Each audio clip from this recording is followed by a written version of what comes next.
right, so on this week's review, we've got a pretty brief but informative review on the Sony a7S II, what we like, what we don't like, what we'd like to see in the next generations, because I know Sony is totally listening to my opinion right now. So, without any further ado, the Sony a7S II. The Sony a7S II, that was our actual first purchase. The reason for it was intended to be our primary shooter, our primary video camera, and it is a low light beast. It is absolutely insane what this camera can do. We can bump the ISO up into just a little over 1 million, which is absurd. And in terms of the noise, we don't get much noise until we start hitting that 3200 mark, which is impressively high when you're considering that most cameras start to experience noise at the 800 to 1000 mark. So getting all the way up to 3200 before we actually start to have a problem with noise is just absolutely fantastic. So it's a low light beast. We absolutely love it. We've actually got a couple of examples here of footage that we actually shot with this, and this, no additional lights outside of the flashlights that these guys are holding. This was a documentary that we got to work on. You can see, I mean, it picks up everything. Some of these conditions were near pitch black, so we love this camera. So moving on from the low light aspect, it does shoot 4K, which is wonderful. It is a full frame sensor, so you don't have to look for the cropped lenses or anything like that. That full frame is just absolutely fantastic, and it is very, very fast. That sensor also has 5-axis stabilization.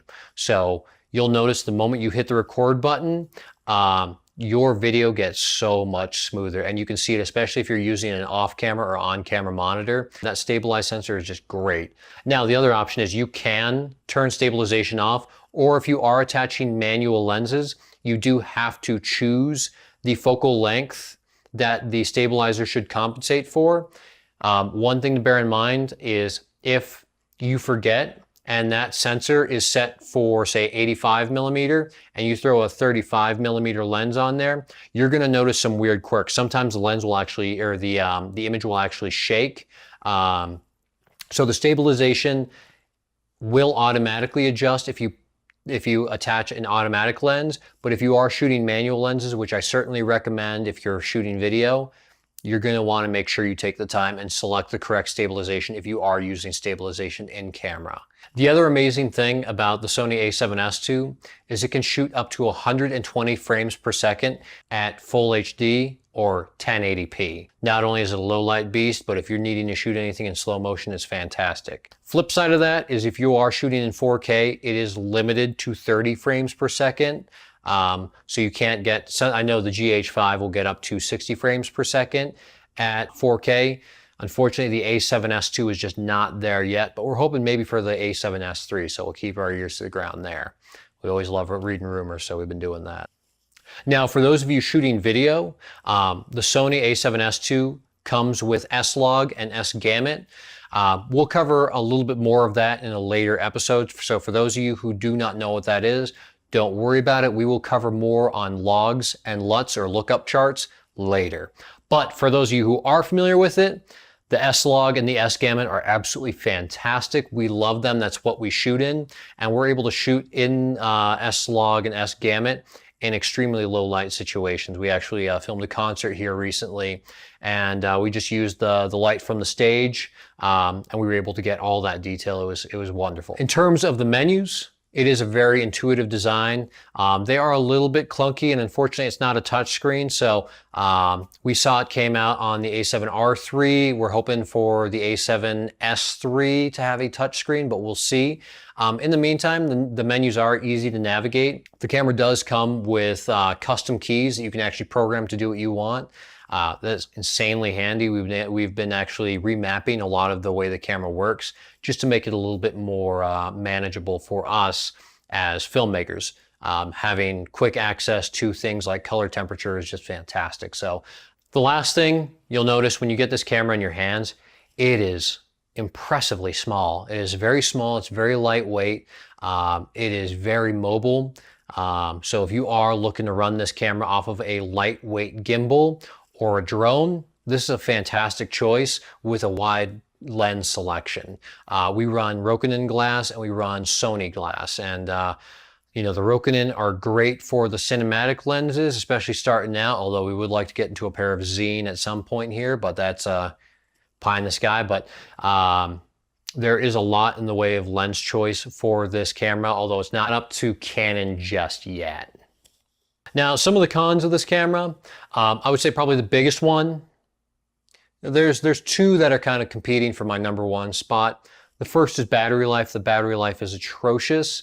However, it sounds like they did fix it on the A7R III, so we expect the A7S III to do the same, but we are reviewing the A7S II right now, and so the A7S II absolutely suffers from poor battery life. It can be, you need a lot of extra batteries on hand, especially if you're filming continuously. The other one that just will drive you crazy, especially those of you who are very detail oriented, you'll notice this camera has a very distinct rolling shutter. As that progressive scanner detects that object in your image at different points as it scans down rather than capturing the whole image at once. So we would love to see a global shutter. In the next iteration of these cameras, are we going to see it? Who knows? But Sony, if you're listening, global shutter, seriously, do it. The other complaint I do have with the A7S II is if you are shooting in 1080p rather than 4K, the camera does crop the sensor. So when you actually hit the record button, you'll see your image jump in rather than record what you were looking at in the viewfinder. Sony should either set something up in camera so that when you are set to 1080p, that it automatically crops. So when you've got something framed and you press record, it doesn't jump in and change your framing and you have to back out again.